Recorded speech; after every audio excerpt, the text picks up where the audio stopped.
jërë ngeen jëf BF Info nuyu nañ leen ñu ngi leen di jaajëfal bu baax a baax di ñëwati tey ci làmb xam ngeen ni làmb dafa bëroon jamono ji jëpp waaye saison bi ubbi na nag ubbi ak combat yoo xam ne nii mën nañ ni fala làmb yam ndax bu ñu waxee Mor Kanka Prince xam nga loolu làmb la làmb espoir la waaye ñu dem ci daj dëpp ga nag muy Tapha Tine ak kale bi nga xam ne mooy Françoise Gomis muy ñaari ñoo xam ne nii bokk nañu taay mais bokkuñu génération ndax Moustapha Tine moo jiitu ci làmb buy wax expérience Tapha Tine moo ci ëpp expérience mais Franc jàmbaar la bëri na ba dab ko démb nag doon nañ def face à face Franc vraiment wane na boppam ci lu bari Tapha Tine aussi xamal ko ni ko maa la dàq bëre fuuf te bu arbitre bu soufflé dinaa la ko wan ñu toog nag tey ak ki nga xam ne mooy Mbaye Ndew di entraîneur Tapha Tine papay Tapha Tine la mooy entraîneur mais moo ko yor moo ko yar moo ko yor li nekk Tapha Tine yëpp moo ko ci def ñu ñaan ko benn interview mu def ko ñun rek Ndewaan maa ngi lay nuyu gannaaw ba ma la ziaree sama ndijaay moom sax sama ndijaay la wax dëgg yàlla bokk na ci ñi ma yar moo tax mu nangul ma lii moom sax dañu woon combat bi du ci communiqué gum mais man maa ko forcé rek ñaan ko mu ni ma yow loo ma ñaan dina la ko may Ndewaan maa ngi lay nuyu. waaleykum salaam wa rahmatulah Bac Faye na nga def maa ngi lay nuyu di la siyaat di la balaq di la balwaq di sant Sénégal yëpp di ñaan Sénégal jàmm di ñaan tawféex rawatina nag suma mbokku bool yëpp maa ngi leen nuyu di leen siyaat di leen ñaanal jàmm di leen ñaanal tawféex di leen wax ne leen la 30 ñu ñëpp ñoo supporté sama Mor Kanka sama doom sama xarit sama rak sama jarbaat sama lépp la daal sama mbër la waaw. waaw jërëjëf ngeen jëm ci combat bu mag muy Tapha Tine ak Franc ñu gis Franc saison yii ñu génn exploit bi mu def jaar ci Ama Baldé yàgguñu ak combat yi mu jóge mu ñëw jël koo xam ne nii ku ñëpp ni nangul mën a biréem la muy Eumeu Sène gis nga ni ko Franc daane Tapha Tine ñëw daan ko nan ngeen di waaje combat boobu. waaw alhamdulilah ñuy sant yàlla bu baax ñoo ngi sant yàlla bu baax a baax di nuyu sénégalais yëpp di leen xamal ne le Géant de Baol ñoo ngi koy ñaanal tawféex di ko ñaanal ñëpp di ko ñaanal Franc Gomis bi nga xam ne nii adversaire am yàlla defal ko jàmm bu bés ba yàlla may ñu ndam ci kawam Franc nag wax dëgg yàlla xale la mais def na li mu war a def bu agsi fi mu war a agsi waaye nag bu agsee fi nga xam ne fi la war a agsi mooy ci punkal bi mu daj nga xam ne comme daa def ji koy gunuur moom. est-ce que bàyyi woon ngeen xel il y a 2 ans ci ginnaaw ou 3 ans bàyyi woon ngeen xel Franc mi ci yàgg suñu kaw la jëm. waaw parce que ñun bu ñuy préparé mbër. parce que baal ma dugalaat fi beneen laaj Tapha Tine cible am. du woon Franc Modou Lo moo doon cible am. waaw parce que comme Modou Lo daa tayle Franc Modou Lo dafa tayle Franc. da koo tayle ci nan. da koo tayle Tapha Tine. loolu de révélation bu rëy la. Modou Lo dafa tayle Franc. dafa tayle Franc.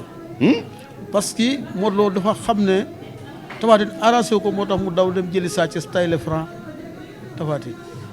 ah bon waaw. dafa am danger bu nekk ci Tapha Tine bu Modou Lo mënta lijjanti wala. Modou Lo mënu ko lijjanti. mais est-ce que lu Modou Lo mënta lijjanti Franc mën na ko lijjanti.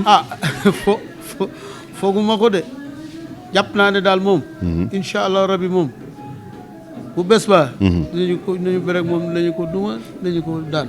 dinañ ko duma nañ ko daan loolu Ndewaan wax gis nañ ni combat bi mooy porte d'entrée. Tapha Tine pour mu dem jëli Modou Lo mais foofu tamit dañ fay dugalaat beneen laaj gis nañu. les chroniqueurs ak nga xam ne ñooy observateur lamb yi am na ñoo xam ne nii. jox nañu Franc favori ci bëre bi. jox Tapha Tine favori ci xeex bi. mais mystique bi dañ koo jox favori Franc. lan nga may tontu ci loolu dañ ñu Tapha Tine daal ñemewul mystique quoi. waaw mais li ma la bëgg a xamal mooy leen. parce que li tax mooy des fois dañ koy jàpp ci ay combats yoo xam ne nii. li ma la bëgg a xamal mooy. Tapha Tine dàq bëre moo tax xeex moo ëpp doole. Tapha Tine moo dàq bëre moo dàq xeex moo ëpp doole. barke borom gaawaan bi may yaakaar ak alaxe Tapha Tine dàq bëre Franc fuuf. Mbaye Ndew Franc am na doole de. ma ne déggoo ma borom gaawaan bi may yaakaar laa la giñal man Tapha Tine dàq bëre fuuf. waaw gis nañ Tapha Tine jël yi mu fi daan moom vraiment ay xeeti jël la yoo xam ne dama mu nga xam ne yow Franc bu daanee 15 combats na la wóor ne 9 yëpp benn action kese la leen daane.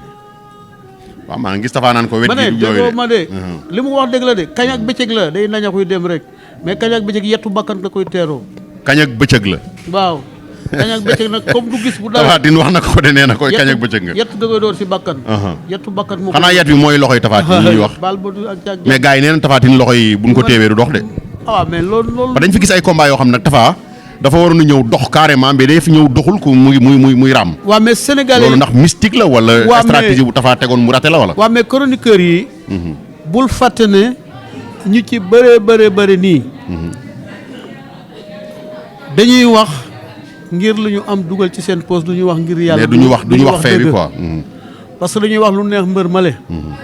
noonu la mais Tapha Tine soo ko seetloo daf daan daawul woon xeex. ñëpp dañoo doon naa kii Tapha Tine daa ragal mën ta xeex. waaw 2005 bi muy daan ki nga xam ne mooy El Hadj Diouf de ba ni mu combat Elton daawul xeex. bëre la doon def man Tapha bi mu xeexee contre Elton sax daf maa bett. dama ne Tapha Tine est-ce que mën na lii. léegi nag mu bàyyi loolu xeex ñu ne xeex kese la mën. Tapha Tine di plaqué ñu ne plaqué na mën. Tapha Tine di arraché mbër bu di doon ñu ne mën mais ne Sénégalais lan la ñu bokk. wala bala boog ci yeneen Sénégalais yi nga xam ne nii. dañuy toog di wax ñoom lu ñu bokk. ok adu kalpe nag dama la bëgg a xamal leen. adu kalpe. kii ñëw fekk mi sama kalpe naa adu. lu mu ko jaral. man mi yor kalpe bi moom sama kalpe. dina ma jaral lu ëpp loolu. Franc lu mu jaral pour mu daan leen yéen dina leen ko jaral pour lu ko pour nga daan lu mu laaj. lépp loo xëy na moom la laaj. lamb ji lépp lu mu laaj. ci A ou B dinaa ko def. gis nañ Tapha Tine dafa wàññi poids bi. loolu sa liggéey la yaa ko sant wala da ngeen a xalaat ni il faut mu wàññi poids bi pour mën a jàmmaarloo ki nga xam ne mooy Franc. waaw mais dafa am combat yi yëpp nag bokkuñu préparation parce que mbir yëpp bokkuñu lu ñuy bëree. parce que mbir yi ñii gaaw nañu. ñii yéex nañu ñii ñu ngi nekk ci digg bi. est-ce que tamit yéen li chroniqueur yi di wax ak li ñuy wax naan Franc dafa gaaw il est très rapide. waaw basé wu leen ci loolu ba wàññi poids Tapha Tine bi. non. parce que Tapha wàññi na poids lu bari de. Franc. d'accord gaaw na. mais dama bëgg nga xam ne Franc. techniquement. tax ko bëre. moo koy jàpp moo koy daan. kañ ak bëccëg la daal. waaw ki ko dox a bëre fuuf. yàlla xam na ne moom la amat combat nii. dafa ko dàq bëre. fuuf parce que mais nag it nga xam loo xam ne. Sénégal yi am nañu dañu koy réere parce que nit ki xamuñu ko parce que man Tapha Tine ni ma ko xamee ak li ma xam ci ñoom chroniqueurs yi xamuñu ko parce que chroniqueurs yi lan la ñu gis. combat day taxaw rek ñu gis gars yi weccee rek ñu gis benn faay rek ñu ne faay boobu nag la ñuy exploité. dañuy dem a dem moo xam ne nii dañuy wax loo xam ne nii day arranger sa adversaire. maanaam favori bi kee lañ koy jox quoi. voilà bon daf ci am ñoo xam ne comme ku mel ni Ngagne Diagne. su fa day yàq sa làmp. Alaaji Ngagne Diagne. waaw parce que dafa muus. da ngay lal stratégie boo xam ne nii. sa adversaire du ko wax mais Ngagne Diagne suufa yàlla de am lu mu ko ci may.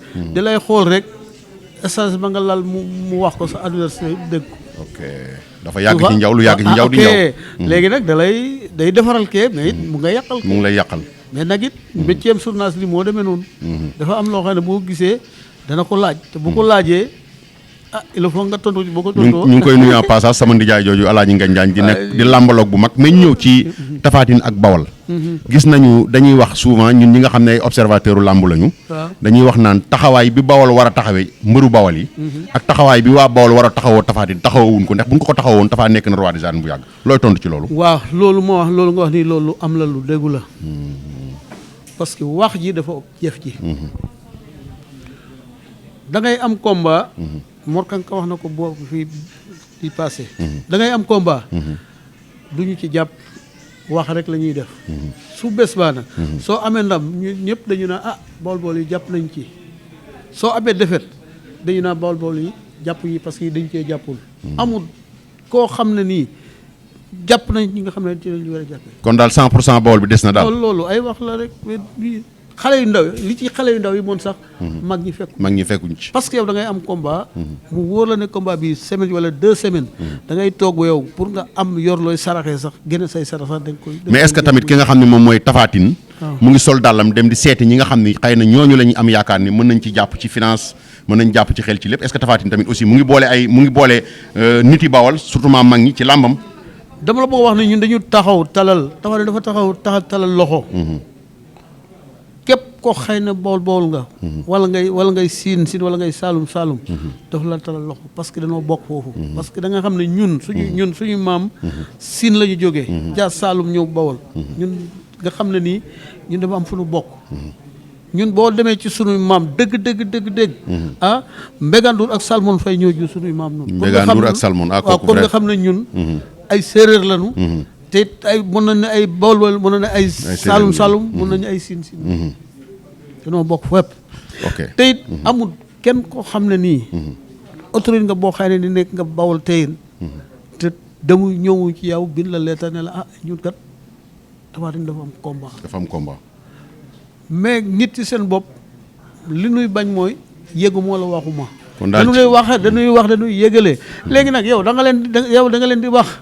sa soxla teew du ñu fi taxawaate saa bu seen soxla teewee ñu ñëw ci yow ne la ñun ko dañoo am soxla yi nga dem ci seen pes. jërëjëf kon ci ñoom la dese mais deseetul ci ñu ñëwaat ci ñoom la desee. waaw wax jee bari rek mais jëf nekku fa. merci beaucoup ñu ñëwaat ci combat bi. arbitre bi soufflé na Tapha Tine Franc. Franc ku ne xam na ni attaquant la du taxaw. waaw arbitre bi soufflé na lan ngeen programmé. waaw parce que da ngay xam ne. Franc à chaque fois bu arbitre soufflé da lay taf xeex ak yow bu sa loxo jógee mu daw jàpp la. Franc da ngay xam ne pied droite la Tapha Tine pied gauche la. dañuy jege ñee. bu ñu xeexee mu neex de moom. te bu ñu xeexee mu neex. bu ñu jàppantee mu neex. parce que Franc li mu xam bëgg ko ci xolam mu def ko nga xam ne loolu mooy li gën a fort ci moom mooy loolu bala loxo ndi jorom bi daw taful. yéen a ngi bàyyi xel loolu. damaa bëgg nga xam ne. Tapha Tine Franc bu xamee benn ci Tapha Tine xam ne 10 ci Franc. barke yéen yàlla moom dégg naa ñu koy waxtaanee démb mu ni ko dama laa xam. Tapha Tine li mu xam ci Franc. da ngay xam ne Franc Moussa Dioum ma ko yor te Moussa Dioum ñeent koy koy. waaw ndeysaan. Moussa Dioum Issa Ndour a ko jur. Issa Ndour. bi jur bàyyi Moussa Dioum ak sama maam ñoom ñoo bokk ndey. dëgg la. kon Moussa Dioum ku mu yar ñun war na la war ngeen a mën a xam si moom dara. Tapha Franc bu fekkee dafa xam Tapha Tine benn yoon Tapha Tine xam na ko 10 fois. jërëjëf Moussa Dioum yàlla na ko yàlla yërëm te jégal ko ci suñu biir la nekkoon nañ lu yàgg bokkoon nekk écurie force tranquille ba léegi ñu ngi ci combat Tapha Tine ak Franc ñu toog ak ki nga xam ne mooy Mbaye Ndew di spécialiste lamb ndax nekk na ci lutte gréco-romaine lutte libre nekk na ci lutte lépp ba nekk professionnel yor Tapha Tine ba léegi damay ñëwaat ci biir combat bi. observateur yëpp nee nañu Franc bis bu tafoo ci wetu Tapha Tine gi ba takk ko ba jeexal. Tapha pare na ci làmb ji mais nañooñu tamit aussi Franc bu face à face ak Tapha Tine mën naa am lu ko naqari ndax Tapha loxo yi xëy na moom la ñuy gën a sóoraale que bëre bi waa Parcelles loxo yi la ñuy gën a sóoraale que bëre bi ndax Tapha yéen a ngi préparé loxo yi aussi droitam bi gaaw parce que gis nañu Tapha tamit aussi am na loo xam ne xëy na mënoo ko wax ci biir émission mais souvent loxo bi am na bu dóoree dina am impact mais dafa xaw a yeex est-ce que yéen a ngi préparé loolu. waaw parce que dama bëgg nga xam ne. day ne bëre ba pare ne door. bëre door. bëre door la ñuy wax. te dama bëgg nga xam ne itam. dof tu bëre borom xel mooy bëre. waaw c'est le mouvement de l'intelligence de moom. xel. dañuy wax ne mber dof la. ci ay wax la. mais ci jëf. mber du dof. parce que ñaar dafa am ci bëre. da ngay bëgg a door bañ ñu door la da ngay bëgg a song bañ ñu song la. bañ ñu song la. te xam nga loolu borom xel moo koy kan. loolu mënul nekk doo ci benn mi. kon damaa bëgg ñëw ñëpp ñu def très attention ci ne. Tapha Tine pour mu daan Franc moo gën a yóbbu fuuf Franc daan Tapha Tine. Tapha Tine pour mu daan loolu révélation la day Fallou. non parce que li ma xam Ndewaan. Tapha Tine daan Franc moo gën a yomb Franc daan Tapha Tine parce que dañoo bokk lu ñuy bëree. bokkuñu lu ñuy bëree. déedéet. kenn ku ne ni ngay aborder sa combat bokkul Tapha Tine ni mu koy aborder bokkul ak Franc ni mu koy aborder. moo tax li nga xam sax mooy bëre sax moo fay gën a yomb sax ni xeex bi. parce que pied gauche ak pied droite dañuy jégeñee. dañuy teel a jàppante. te loolu laa bëgg ñu xam ne. Tapha Tine bu jàppee Franc jàpp boo géej gi fer Franc du ko daan mënu ko. Tapha Tine bu jàppee Franc jàpp ba géej gi fer Franc du ko daan loolu la Ndewaan wax muy coach su Tapha Tine di koo xam ne nii yaakaar naa ni kenn dootu ko présenté ci làmb ji lii nag ñamali la woon rek. nee na ma bu combat bi gënee jub si nang ma seet si ma wax la leneen lu wuuteeg lii ndax am na lu ñuy togg ñoom loo xam ne nii xëy na mënugu koo wax léegi ndax kenn du dem guerre di wax arme yi nga yóbbaale. Grand Ndewaan kontaan na ci yow lan ngay wax bawal yi lan ngay wax écrit bawal yi ak lan ngay wax Tapha Tine mi nga xam ne ni bis bi bisam la. waa di wax entraîneur Franc nag ma xaar dinaa la seet si incha allah. entraîneur Franc kooku sama boy la. maa ko formé leto. ndax bi mu ñëwee équipe nationale fa la ma fekk. noo def maa ngi ma defandoo 68 kilos. 74 kilos ba 82 kilos. kon prise yi Gréco yi di Tapha Tine di prise yow ci bari yaa ko def gis nañ mu daan Yékini Junior benn jël boo xam ne keroog ñun reporter yi bi mu daanee Yékini Junior ñu bari dañoo toog noppi. parce que noppi wuñu ndax amuñu lu ñu wax mais dañoo luum xam nga li ñuy wax luum mooy dafa am loo xam ne surprise la lay dikkee. waaw mais xam nga bu bi koy gis ne tay bi ma ko añee. dafa bâché bi dugal ko ci fourche bi parce que ñun noonu la ñuy wax. ñi nag xam nga dañ koy sal hanche la mais dañ naa bassin bi lay fab dugal ko ci fourche bi. dal di jóg ak moom bu déclenché tànk ci kaw lay jaar. oh prise du Gréco la bu garaaw waay. parce que ñun dañu jàng lit gréco-romain. noo ngi nuyu sax Aline Dione moo nekkoon suñu entraîneur. ak Pa Yade yal na ko yàlla yàlla. Tapha Tine dafa def armation dafa def judo. ok Pa Habib Gueye yal na ko yàlla yaram dañ doon def judo ci tapem dafa def musculation. Tapha Tine dafa def armation. waaw feeñ na ci biir parce que combat am ak Eumeu Sène gis naa. su xawloon a am tuuti cléw judo Eumeu mën na koo bëtt daan ko. ok. lan ngay wax Tapha Tine lan ngay wax waa Bawal lan ngay wax écrit Bawal yi aussi pour ñu gën a bàyyi veille ci combat bi mais ba nga leen fàttali ba léegi entraîneur Tapha Franc dinaa ñëw ci yow jël si la incha allah. léegi école lutte Cheikh Mbaba. école lutte Bada Dione. écrit Bawal bi nga xam ne Tapha nga xam ne nii Fallou Ngom. sama rak sama doom ndey sama xarit sama lépp moo ko jiite ñu ngi koy nuyu au passage. di ak Bada Sow nga xam ne mooy entraîneur école lutte Cheikh Mbaba. di Elisou Kay. écrit Ngoundiane fàttewuñu ko fàttewuñu écrit Malick nga xam ne Boy Ndongo moo ko jiite. ñoom ñëpp ñu ngi leen di woo. di woo nag Bawal yëpp. ñu ngi commencé ko ci ki nga xam ne nii mooy Fallou Ndiaye nga xam ne vraiment suñu doom la suñu rak la suñu jëbal suñu xarit la Fallou Ndiaye ñoo ngi koy woo di ci woo Dieye Sène di ci woo ci Bawol production. xam nga production moom ñëpp xam na ko. parce que léegi moom mu ngi commencé ay Assane Ndiaye. moom itam ñoo ngi koy woo ci lu gën a bëree bëri. di ci woo képp ko xëy ne Bawol nga rek. tal nañ la loxo précis ñoo ngi koy woo di ko tal loxo. di woo képp ki nga xam ne nii koy wax Mbewaan production. kooku it Ousseynou. sama élève la woon waaw dëgg la ndeysaan sama élève la woon doo daan bëree jaay ci man. maa ngi koy woo ci combat bi.